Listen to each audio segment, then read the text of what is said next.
What's up YouTube, CleverV here, and welcome to team building for week 2 for the WPF, that is the World Pokemon Federation Season 2.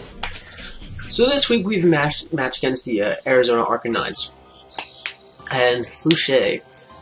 So I'm going to be showing you what I'm going to bring, the sets we're going to use, and all that cool jazz. So first we're going to start with the Doctor. We have Celebi, and I don't know. I was a little lost on where to go with this thing, so I figured obviously we need a grass attack. So we have an Energy Ball mainly just to get rid of that Mega Slowbro, because if it's going straight physical tank, Energy Ball is going to absolutely murder it. Otherwise, I'll get to that. Next we have Hidden Power Fighting, in case Celebi takes something down, and he's like, yo, I'm gonna bring in my Biosharp to Sucker Punch your face. Celebi can live a max attack Sucker Punch from a Biosharp at this level, and we can come back with that sweet Hidden Power Fighting. Hidden Power Fighting can also help finish off Magnezone, and can help finish off Steelix, and honestly I'm pretty set with that. If he wants to bring Pyroar, Hidden Power Fighting is going to deal a decent amount, but I don't really see myself keeping Celebi in against Pyroar. Other than that, I figure, you know, we want to have something fun, we want to have something tricky.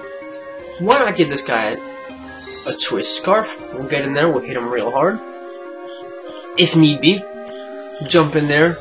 The Donphan goes to that Stealth Rock, we'll just slip in a Scarf, take some lefties, and we will be set from there. Recover mainly is, honestly, I didn't know what to use for it. I was going to go with a Psychic attack, but Psychic really, I know it's Stab, but like it really doesn't help me at all against this team. Like Psychic is not even very effective against about half of it. So I figured, you know what, we'll use Recover. Celebi goes in there, gets some hits, tricks the Scarf away. We're gonna want that health back on their switch out. So that's Celebi. Obvious, you know, we have max speed, max attack. Next okay. Forgot to put Blast remaining on there. Excuse me, I'm sorry. Next we have Red Rocket, the Infernape. I know you're gonna be seeing him all the time. I wanted to do something interesting with this guy. Originally we had him with Life Orb. I figured, you know what, Life Orb is gonna be neat, it's gonna be fun, it'll be useful. But we have the Vacuum Wave on there to outspeed the Clutch Sucker Punch for Biosharp. We have the Grass Knot for Donphan for Mega Slowbro. And, if absolutely necessary, Steelix. We have Fire Blast in case I don't trust hitting Steelix. I'm sorry. Grass Knot is in case I'm afraid of Fire Blast missing. We have Fire Blast for obvious reasons. You know, because the 3 Steel types, Biosharp, Magnezone, Steelix. We have Fire Blast for Scyther. We have Fire Blast for Breloom. We have Fire Blast for Exeggutor. Finally, we have Close Combat. Close Combat is our clutch, really. One, I hate Focus Blast. I will not use an attack with 70 accuracy if I don't have to. So I figure, you know what? We'll buff that attack up to 88. A nice Close Combat is going to kill virtually anything that I'd use a fighting type attack against. And we'll be smooth from there. We had a Life Orb, and I got a little scared. I was like, you know what? Scyther can kind of mess me up. It's got Technician. If he throws a Scarf on it, it's going to outspeed and be able to sweep just about my entire team, if late enough. So I figured, you know what? I need something to counter the Scyther. And if Celebi's just going to trick the Scarf away, there's no harm in giving Infernape a Scarf. So I figured, you know what, we'll switch out. We use the Scarf Infernape. That will save us on Nature, so I didn't need to buff up the Speed Nature. We can save that for Special Attack, so I can devote more for Physical Attack and make sure that Close Combat really packs a punch. So Red Rocket's pretty set. I'm hoping he pulls through. Next up, we have Mr. McCroak, the Greninja. Mr. McCroak, straight from my X and Y team. I was gonna say I took him off, but I didn't. This isn't a real set. But, anywho, I am terrified of this Goodra. Absolutely terrified of Goodra. I don't know what to expect from Goodra, because it can pretty much wall my team. I don't have anything that can hurt Goodra. Really nothing at all. So, I was delving into it a little bit, and I thought, you know, Mr. McCroak can kinda... He's got Ice Punch. What happens if I boost his attack up a little bit? Give him a Life Orb. He's got the Protein already. So right now he's doing 1.8. So we ran some calcs. Turns out, Ice Punch with max attack, modest... Not modest, I'm sorry, lonely. With max attack, Lonely Greninja. One hit KO is a Goodra. So I'm like, okay, we'll play around with this set. We'll play around with it. Greninja outspeeds just about everything on this team, save for Scyther, maybe a couple Scarf stuff. Scyther including being Scarf. So I said, okay, well, Ice Punch, we'll use U-Turn. Maybe that will come in handy. Shadow Sneak for that priority. Say, Donphan, Bisharp, Scyther, that kind of fun stuff. And that Clutch Surf for that special attack that we're gonna need in case Donphan comes out. Because let's be honest, Greninja can have all the physical attack it wants to, and Ice Punch to a Donphan is not gonna do crap to it. So we needed the Surf. So Mr. McCroak's looking pretty set. He's got the Lonely Nature. We gave it a little bit of special attack just to make Surf like one extra splash of water. Next we have Mephisto, the evil clown. I'm telling you, every time Mr. Mom's going to appear on this screen, it's going to be some type of evil. Because look at this thing, man. Look at the sweet smile and his weird hair and pinkness. It's evil. Mephisto's coming in. This was actually a last minute switch. I plan on bringing Rotom Fan just so I could try to outmaneuver the potential Goodra or Mega Slowbro. Rotom Fan's primary purpose was to just pain split Will-O-Wisp forever. It was stupid. I switched it out. I think Mephisto's going to work a lot better. So he has a Light Clay, obvious for dual screening. Max HP, max speed, just enough special attack because I needed an extra stat somewhere, and it has Focus Blast. Like I said, if I don't have to, I refuse to.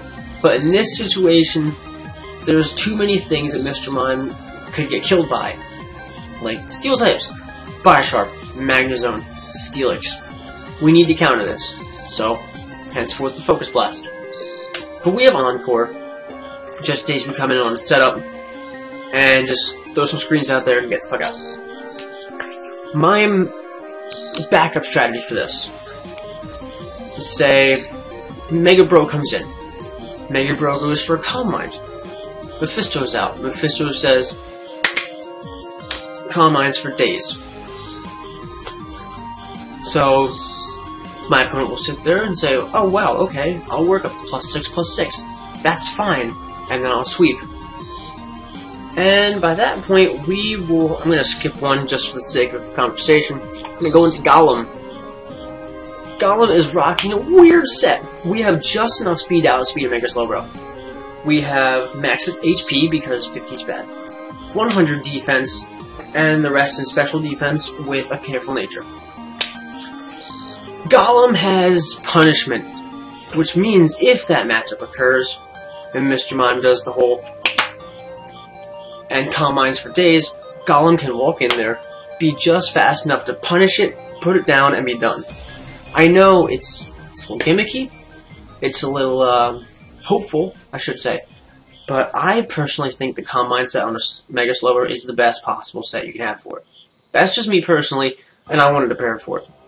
Past that, we have Recover. I may switch to Pain Split, I'm not sure. We have Will-O-Wisp for the obvious physical attackers. Bisharp, Donphan, Steelix, Braviary. I don't see Braviary coming out, but Breloom, I could absolutely expect Breloom and Scyther. So Golem's obviously here for a reason. We have the Magic Bounce, which is beautiful. If he wants to set up, I'll try to predict it and just throw it back at him. Last but not least, we have Miss Petunia the Blastoise. Look how beautiful she is with her choice band. Going back to Goodra, fucking terrifies me, man. I am so afraid of Goodra. I honestly had Avalanche over Aqua Jet at first. And then I realized, you know, even with this 252 speed, it's only 130. That's not going to be enough to really outspeed too much of anything that's posing a threat. So I need some priority. And I figure Avalanche, I don't have recovery. If I go for Avalanche, it will save me one hit. I'll get one-time use out of it. And that's not enough for me. So Miss Petunia has max attack, 252 speed, adamant nature. We've got a Rock and the Earthquake to take down the steel types. Mainly like Bisharp, because Bisharp and Magnezone. If Magnezone is Air Balloon, I have a switch in for it. If Waterfall's good, it's not going to kill a Steelix. However, Steelix isn't going to kill a Blastoise in one hit. So we can get around that. The big clutch for me is, obviously, Earthquake for Bisharp. We have Outrage for the Goodra, because a max attack, Choice Banded Outrage from a Blastoise is going to absolutely one-hit KO Goodra. And that's honestly what I'm kind of backing on with the set. Past that, we have the Waterfall and the Aqua Jet, obviously for a strong water attack, and it causes some flinch. And the priority is obvious. I know, like, honestly, with Golem, Shadow Ball was supposed to be Shadow Sneak. And I thought, well, maybe if Mega Slowbro hasn't upped all of its stats yet, like, Punishment isn't going to do anything. And I have a better chance of hitting it with a Shadow Ball rather than go for a Shadow Sneak that's going to do a little bit, and then it's going to go in the offensive, so may as well be Shadow Ball. Plus, Aqua Jet, Shadow Sneak, Vacuum Wave. I think we have enough priority for now. But anyway, that's the team. I hope you enjoyed this. I really hope you enjoyed the battle coming up, because I am looking forward to it. I cannot wait to battle Flushay. It's going to be so much fun. Really hope we can pull a win out this week. But anyway, guys, thank you for watching. I will see you next time. Have a great night.